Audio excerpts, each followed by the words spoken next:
आज की कहानी है सांप और चूहा। काफी पुरानी बात है। एक सपेरे ने एक सांप को पकड़ा और बैंत की टोकरी में कैद कर दिया और तभी एक चूहे को भी पकड़ाए।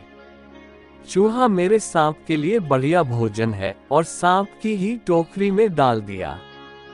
टोकरी के अंदर सांप जैसे ही चूहे को लपकने लगा, चूहा बोल उठा, अरे सांप भाई मुझे मत मारो।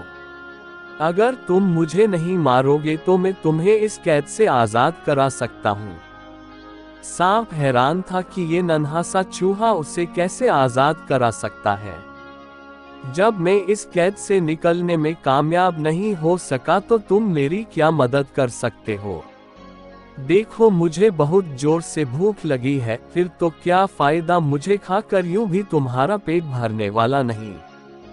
अगर तुम मुझे बख्श दो तो मैं तुम्हें आजादी दिला सकता हूँ। फिर जितना दिल चाहे जहाँ दिल चाहे तुम भर पेट खाना खा सकते हो। मोटे मोटे चूहे, बढ़िया मेढक, छिपकलियाँ सब तुम्हें खाने को मिल सकती है। आगे तुम्हारी मर्जी। बात तो इसकी ठीक है, इससे भी तो बाद में मैं खा ही सकता हूँ। ठीक है, तो बताओ तुम मेरी कैसे मदद करोगे? अगर तुम्हारी बात ठीक निकली तो मैं तुम्हें नहीं खाऊंगा। शायद मैं तुम्हारे पर बैठकर एक मंत्र का उच्चारण करूंगा। बस तुम्हें अपनी आंखें बंद करनी होंगी, बस इतना ही। हाँ, जब मंत्र पूरे हो जाएंगे मैं तुम्हें बुलाऊंगा, परंतु याद रहे तब तक ना तुम आंखें खोलोगे न ही हिलोगे जुलोगे, समझे? ठीक है, जैसे तुमने कहा मैं वैसा ही करने को तैयार हूँ, परंतु बाहर निकलकर मेरी प्रतीक्षा करना। सांप ने अपनी आंखें बंद कर ली। चूहा सांप के सिर पर चढ़ गया। जल्दी जल्दी वह पिटारी को अंदर से कुतरने लगा। वहां पर एक बड़ा सा छेद हो गया। चूहे ने झट से वहां से छलांग लगाए और रफू चक्कर हो गया। और थोड़ी देर बाद सांप ने अपनी आंखें खोली और वह भी छिद्र में से नीचे सरक लिया। आजादी का भी अपना मजा है, तो पर अभी तो भूख बहुत सता रही है। अरे वो मूर्ख कहाँ गया?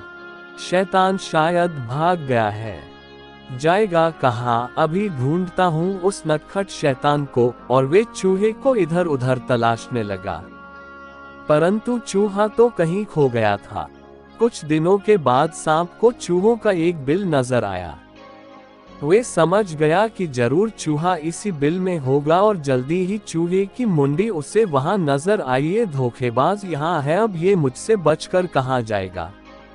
अरे ओ चूहे, तुम मुझे धोखा देकर कहाँ भाग गए थे? अब बाहर आओ ना, क्यों सता रहे हो? हम तो पुराने मित्र हैं। मित्र और तुम क्या कहते हो? कहीं ये मुमकिन है? ये तो हम दोनों जानते हैं कि हम में मित्रता हो ही नहीं सकती। उस दिन तो तुम भी मजबूर थे और मैं भी, इसीलिए दोस्ती का सारा नाटक हो। मैं तो अपनी जान बचाने के लिए मित्रता का ढोंग कर रहा था। दोस्ती हमेशा बराबर वालों में हो सकती है। कहाँ तुम इतने बलशाली और कहाँ मैं इतना कमजोर। हम कभी मित्र नहीं हो सकते। जाओ बाबा, माफ करो। ये तो बहुत समझदार है, इसे झांसा देना अब मेरे बस की बात नहीं। अब मुझे कहीं और अपना भोजन तलाश करना चाहिए। शिक्षा: मित्रता हमेशा बराबर वालों के साथ करनी चाहिए।